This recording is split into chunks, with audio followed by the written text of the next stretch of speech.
Esther couple. 127 సంస్థానములకు రాజు రాణి పేరు. అహష్వేరోషు, ఎస్తేర్.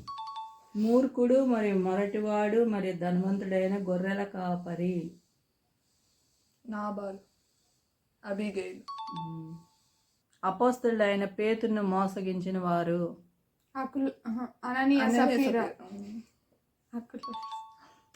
మొదట కవలలకు జన్మనిచ్చిన తల్లిదండ్రులు.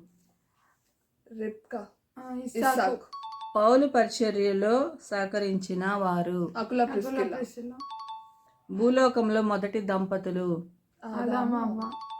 హేరోదు యొక్క గృహ నిర్వాహకుడు. అతని పేరు, అతని భార్య పేరు యోహన్నా. కూజా, యోహన్నా. బాప్తిస్మిచ్చు యోహాను యొక్క తల్లిదండ్రులు.